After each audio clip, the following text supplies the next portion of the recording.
Olá pessoal, tudo bem com vocês? Sejam bem-vindos a mais um vídeo aqui no canal. Eu me chamo Marine Silvestre, sou psicóloga, especialista em neuropsicologia e hoje nós falaremos sobre atenção. Estamos fazendo uma série de vídeos sobre as funções psíquicas, então se você não assistiu os vídeos anteriores, onde eu dei a introdução sobre funções psíquicas, e o último vídeo que eu postei sobre consciência, volte, assista os vídeos para que você possa acompanhar daqui para frente os vídeos posteriores, ok? Então, o que é a atenção? No vídeo sobre consciência, eu falei sobre a capacidade de você conseguir estar desperto, estar acordado, estar vigil, percebendo as coisas que estão acontecendo à sua volta.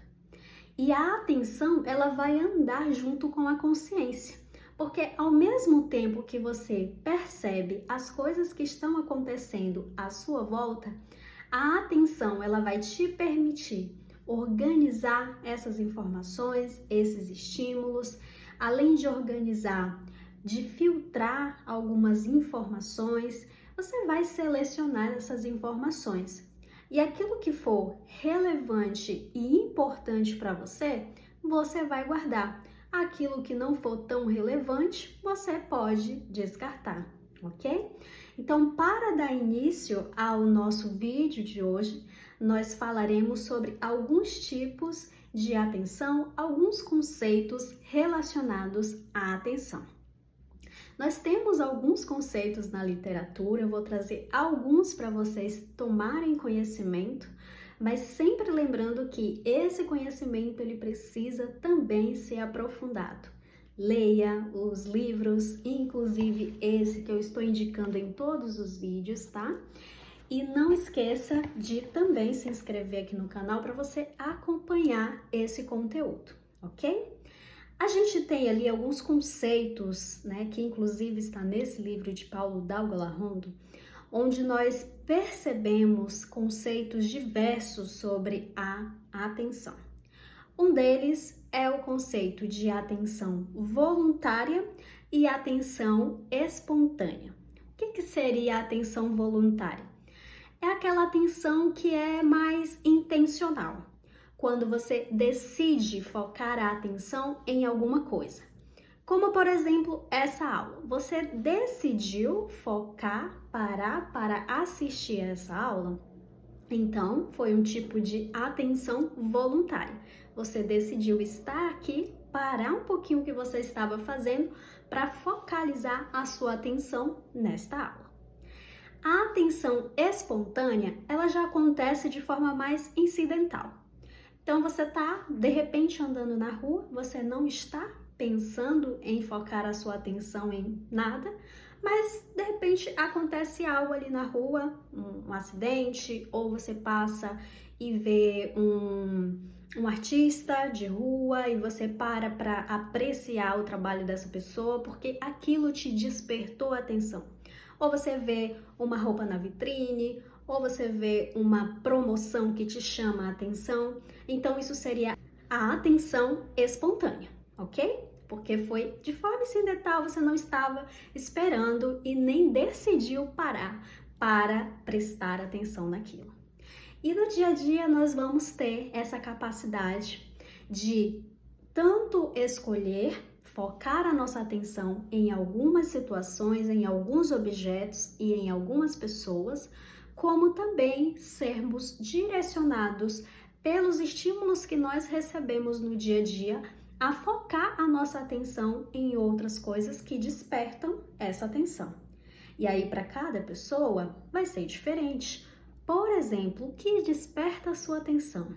O que faz você parar para você olhar, observar, às vezes por vários minutos e algumas pessoas por horas? O que desperta a sua atenção?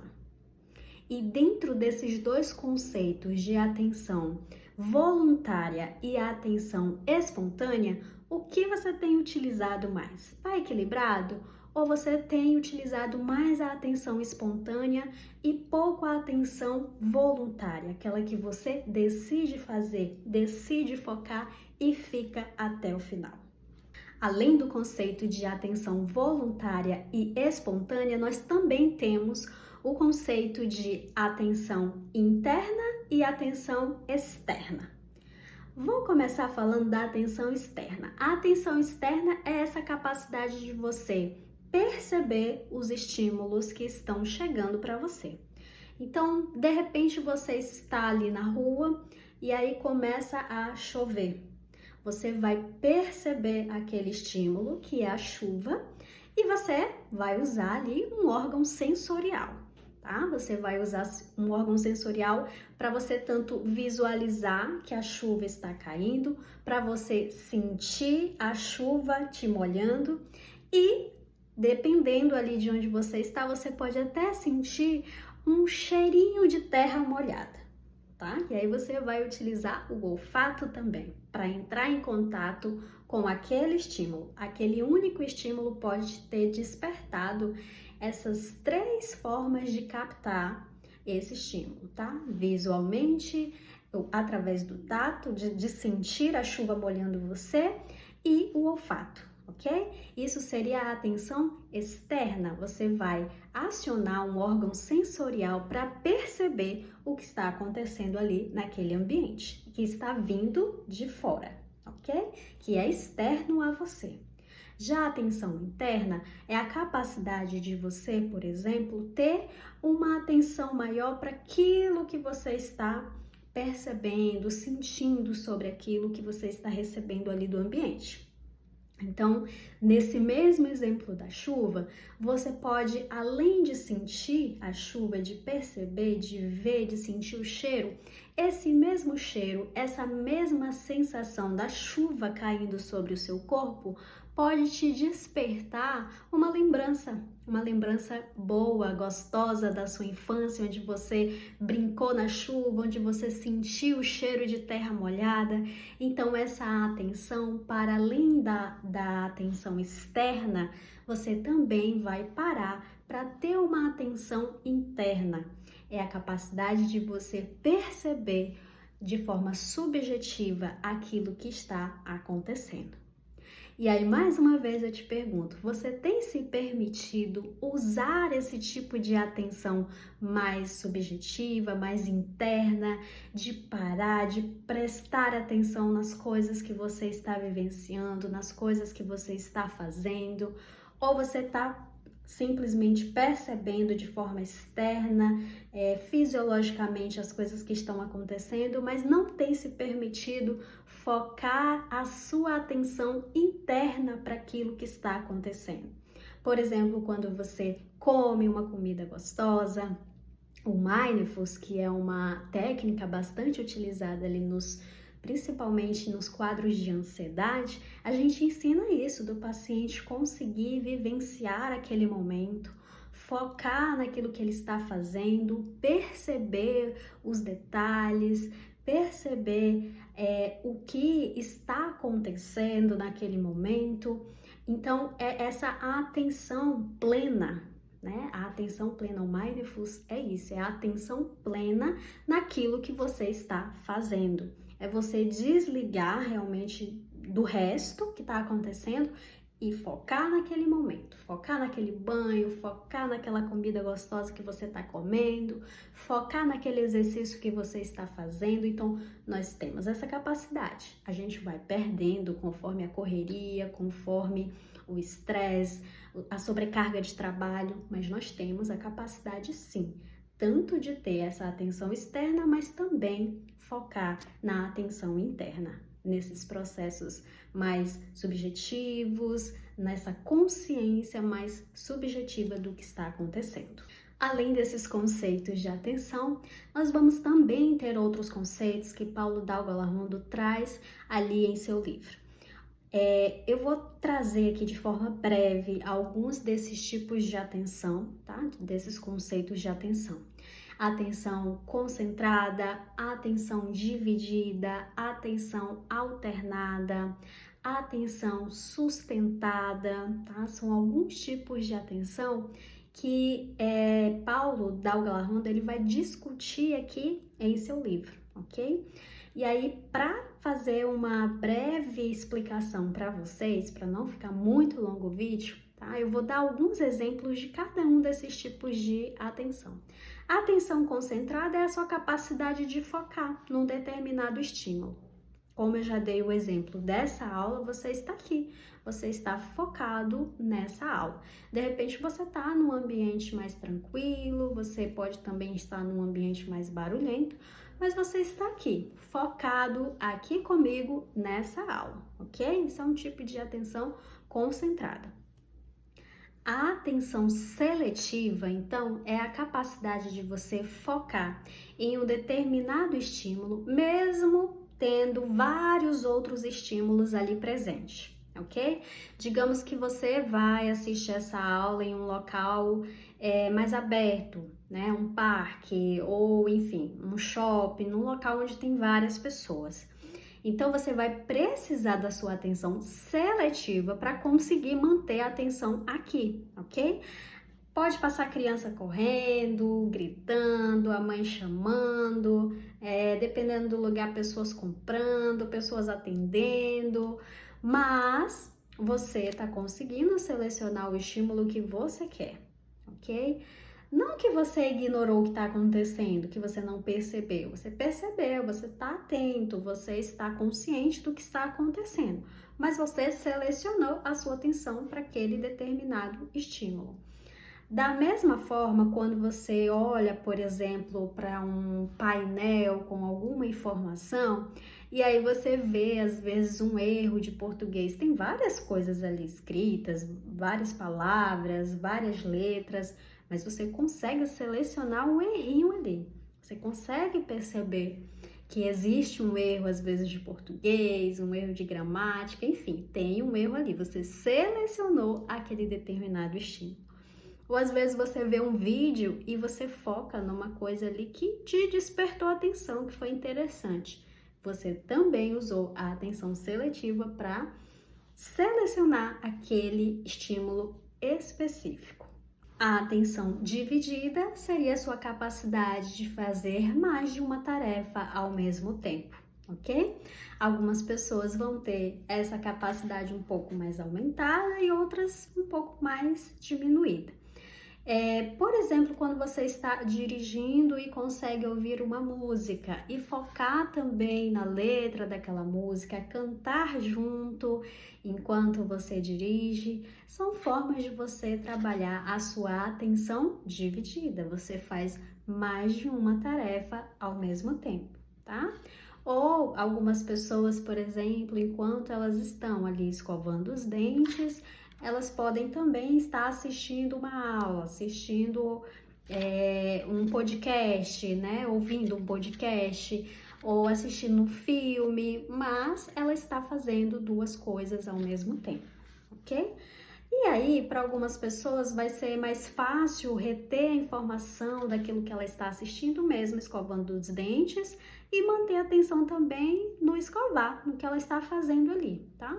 Não vai perder, não vai ficar uma coisa assim mal feita, tá? É claro que quando você divide a sua atenção em duas tarefas, não tem como ficar exatamente perfeito, mas você consegue fazer as duas tarefas ali de forma funcional, ok? Essa seria a atenção dividida.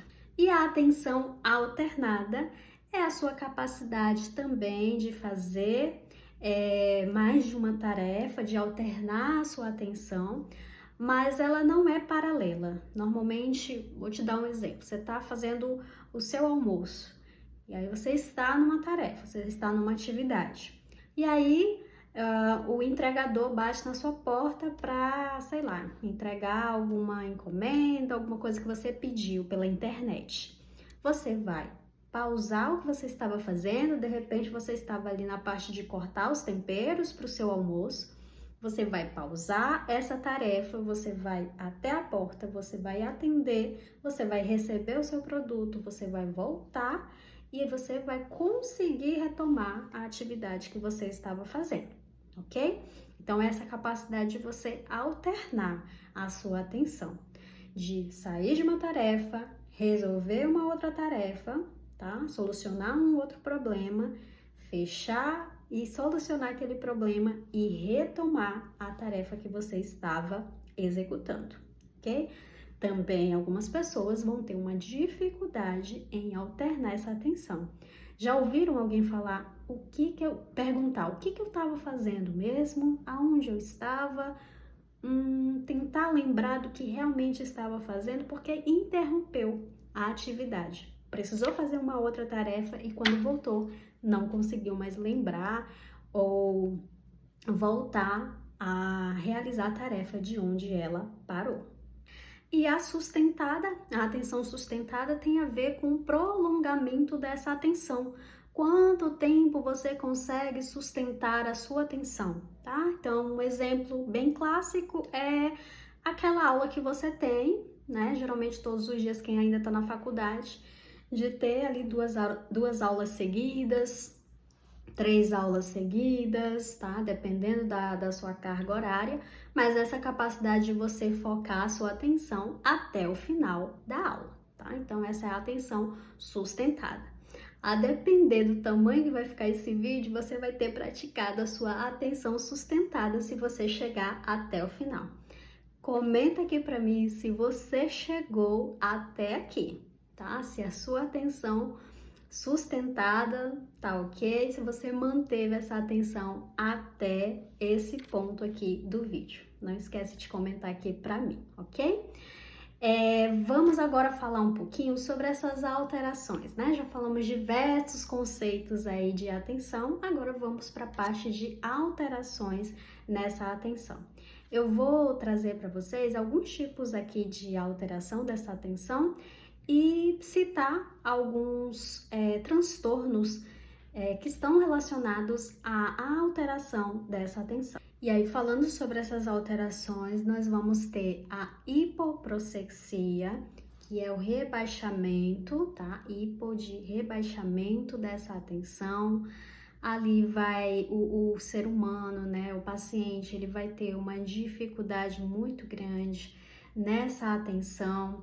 Isso aí já vai atrapalhar, por exemplo, funções executivas, né? Pensamento, a questão do raciocínio, da resolução de problemas, até mesmo a memória, porque ele pode ter algumas perdas ali de detalhes importantes que ele precisaria lembrar para poder solucionar os problemas do dia a dia. Então, tem também uma fadiga maior ao tentar focar essa atenção, um cansaço aumentado por conta dessa tentativa de manter essa atenção. Então, vai ter um rebaixamento ali dessa atenção, tá? E é um rebaixamento, assim, significativo, tá? A gente não tá falando de uma distração, até porque a distração, ela nem é vista como uma alteração assim, patológica. A distração, normalmente nós podemos ter se nós estivermos mais cansados, se a gente estiver mais sobrecarregado, se a gente estiver mais irritado, se a gente estiver muito preocupado com alguma coisa, a gente pode ter uma distração, que aí é diferente, tá? A gente está falando de uma alteração, um rebaixamento dessa atenção. E assim como a gente tem a baixa atenção, né, que é a hipoprosexia, é um nome complicadinho, mas é isso, hipoprosexia, a gente também pode ter a hiperprosexia, tá? Que aí é um aumento dessa atenção, ok? O que acontece nesse aumento de atenção? O indivíduo vai ter uma tendência maior a manter a atenção em determinados objetos, né? De forma extremamente exacerbada, tá? Sem gerar uma fadiga, sem gerar um cansaço. E ele vai manter a atenção, assim, de forma exagerada naquele estímulo, tá? Isso seria um aumento dessa atenção. Eu vou já falar para vocês, citar para vocês em quais quadros a gente pode ter o aumento dessa atenção, tá? E a outra alteração que a gente pode ter é a aproxexia, que aí já seria a perda realmente total, tá? Dessa capacidade de atenção, tá? por mais assim fortes e exacerbados e exagerados que os estímulos possam ser, né? Lá um barulho muito alto, uma tentativa de focar a atenção no que está passando ali ou tocando em você, por maior que seja essa variedade de estímulos, mesmo assim a pessoa ela pode não, né, demonstrar ou não ter realmente atenção naquilo que está acontecendo, ok? Isso seria a aproxexia, tá? Até aqui nós falamos desses 3 tipos de alteração, que são alterações relacionadas já à psicopatologia. E quais são os quadros onde a gente vai perceber essas alterações? Um deles é o delirium, que eu expliquei no vídeo anterior. Então, se você não assistiu o vídeo sobre consciência, onde eu explico sobre delirium, volte lá e assista. Mas no delirium há também esse rebaixamento de atenção, né? Eu expliquei que vai ter o rebaixamento de consciência, então consequentemente também essa atenção ela vai estar rebaixada, tá? No transtorno neurocognitivo leve, que normalmente ocorre ali em pacientes idosos, tá? E em outras demências, né? Porque a gente sabe que existem aí vários tipos de demência. Então, a gente tem demência por doença de Alzheimer, por doença de Parkinson, existe a demência vascular, a demência frontotemporal, a demência de corpos de Levy. Então, assim, nós temos diversos tipos de demência. E em cada um desses tipos de demência, nós vamos ter alterações ali de atenção, tá? Cada um com a sua particularidade, dependendo de cada tipo de demência, mas nós teremos rebaixamento dessa atenção. No futuro, nós estudaremos melhor sobre esses transtornos, tá? Nós iremos detalhar melhor esses transtornos, mas aqui é só para você ter uma noção que existem diversos tipos aí de transtornos onde nós teremos o rebaixamento, né? Ou alterações mesmo dessa atenção. Além desses que eu já citei, nós temos o mais conhecido, né? Que é o transtorno de déficit de atenção e hiperatividade, onde o indivíduo ele vai apresentar ali dificuldades nessa atenção, nesses vários tipos de atenção que eu trouxe para vocês, atenção às vezes concentrada, atenção alternada, atenção dividida, tá? E aí até a forma mesmo desses pacientes que apresentam esse transtorno, a forma deles estudarem, receber essas informações, elas vão precisar de adaptações, tá? Então, muitas vezes a gente percebe que existem pessoas que apresentam esses prejuízos e elas querem usar as mesmas estratégias de estudo, de foco, de concentração, e não é dessa forma. Vai precisar ser feita aí uma adaptação para que você consiga também reter essa informação da melhor forma possível, ok? E aí, dentro do transtorno, dentro do TDAH, a gente consegue perceber realmente essa alteração ali, bem significativa na atenção, tá?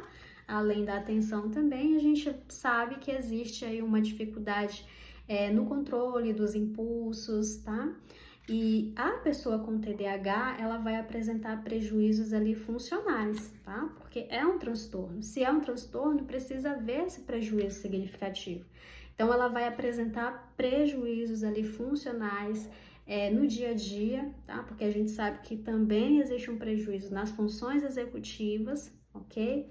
Então, assim, por exemplo, planejamento, organização, planejamento financeiro, planejamento de estudo, de organização desse estudo, um impacto também nos relacionamentos, porque o indivíduo é um todo. Então, e aí, gente, eu queria dar um bônus especial para quem ficou comigo até o final dessa aula, porque eu sei que ela foi bem puxada, tá? De apresentar para vocês alguns instrumentos que nós podemos utilizar para a avaliação, tá? Dessa atenção, tá bom? Vocês vão receber pacientes assim com diversos quadros que podem apresentar alteração da atenção. Não é só no quadro de TDAH, pode aparecer nos quadros de demência, como eu já citei para vocês, pode acontecer essa alteração de atenção nos quadros de depressão, tá? Pode acontecer o aumento dessa atenção, por exemplo, nos quadros de mania. Até falei para vocês que eu ia citar em que momento essa atenção mais exacerbada, mais exagerada, ela poderia aparecer nos quadros de mania, tá? Onde o paciente muitas vezes ele fica horas ali acordado, focando em um determinado estímulo, né, sem cansar. A gente ouve até alguns pacientes falando que eles não sentem a necessidade de dormir, de descansar, não sente a fadiga por estar focado naquela determinada atividade, tá? Então a gente vai perceber essas alterações tanto para mais quanto para menos. Lembrando sempre que tudo aquilo que está de forma exagerada, que foge do equilíbrio, a gente precisa avaliar, tá? Tanto uma atenção muito exacerbada como uma atenção muito rebaixada.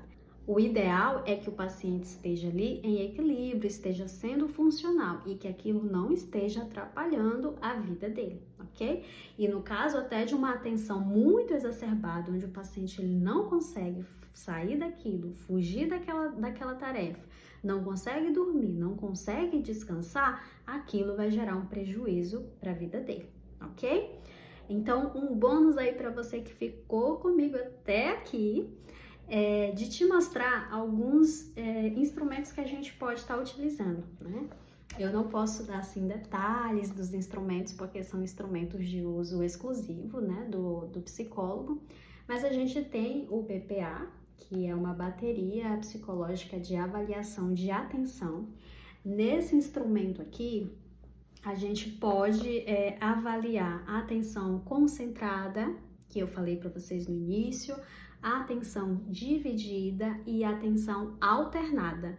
Então, nós temos aí 3 possibilidades, né, de avaliação desses 3 tipos de atenção, que geralmente utiliza-se tempo para avaliação dessa atenção e a gente consegue perceber ali se o nosso paciente, a pessoa que nós estamos avaliando, ela vai conseguir selecionar esses estímulos, concentrar nesses estímulos, alternar a atenção. Então, é um teste muito bacana que dá para a gente utilizar na avaliação dessa atenção. Outro que eu gostaria de mostrar para vocês é bem específico, eu falei do TDAH aqui, né? A gente tem essa escala aqui, tá? É a escala de prejuízos funcionais, tá bom?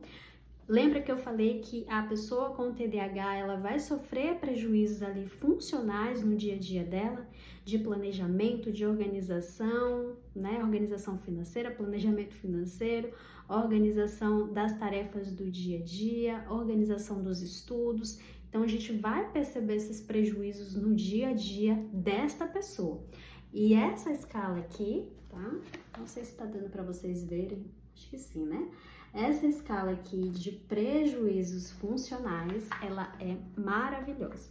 E você vai conseguir avaliar esses prejuízos, o grau desses prejuízos para a vida dessa pessoa, que existe ali uma hipótese, né? Se você estiver avaliando, ou mesmo se o paciente já estiver com o diagnóstico fechado, dá para você mensurar aí, né, esse prejuízo. Né? Se está um prejuízo muito grave, se está um prejuízo moderado, se está um prejuízo leve, ok? E o outro que eu gostaria de mostrar para vocês é o teste aqui dos 5 dígitos. Ele vai avaliar, basicamente, funções executivas, mas ele avalia também a atenção, ok? Um teste muito legal que dá para você avaliar, além de atenção, outras funções também, ok? E por último, aqui nesse teste, ele é um teste de avaliação neuropsicológica breve, mas ele tem vários subtestes, né? Dentro desses vários subtestes, a gente tem um subteste de avaliação de habilidades aritméticas, tá? Que aí a gente vai trabalhar com números, com contagem, com equações. Então, a gente vai conseguir também avaliar a atenção desse paciente aos estímulos que nós estamos dando, aos estímulos que nós estamos mostrando. Tem um outro subteste aqui também, que é o subteste de avaliação de percepção. E aí, nessa avaliação de percepção, é muito importante que o paciente esteja com uma atenção bastante concentrada, que ele consiga selecionar alguns estímulos que nós mostramos, para ele também devolver a percepção dele sobre aqueles estímulos, tá? Então, um bônus aí para vocês de algumas dicas de instrumentos que a gente pode estar utilizando na nossa prática profissional, ok? Lembrando que eu uso esses testes, eu faço avaliação neuropsicológica, mas qualquer profissional que esteja com seu CRP ativo, né? Qualquer profissional psicólogo que esteja com seu CRP ativo pode fazer uso desses instrumentos. Agora sim, com muita responsabilidade, estudando os testes, aprendendo a aplicar direitinho, aprendendo a avaliar, tá? E com muita responsabilidade, fazer a aplicação, fazer a correção, fazer a devolutiva correta. Ok? E aí, nos próximos vídeos, eu vou continuar dando dicas para vocês, não só das funções, mas como também das suas alterações, como também dos transtornos, onde a gente percebe essas alterações e um bônus no final de algumas dicas de instrumentos que vocês podem utilizar na avaliação de vocês, ok? Muito obrigada por vocês terem ficado até aqui. Eu espero vocês no próximo vídeo. Curte, comenta, compartilha, tá? E se você não se inscreveu, está assistindo os vídeos e não se inscreveu, por favor, se inscreva no canal que vai me ajudar muito. Eu espero vocês no próximo vídeo. Um abraço.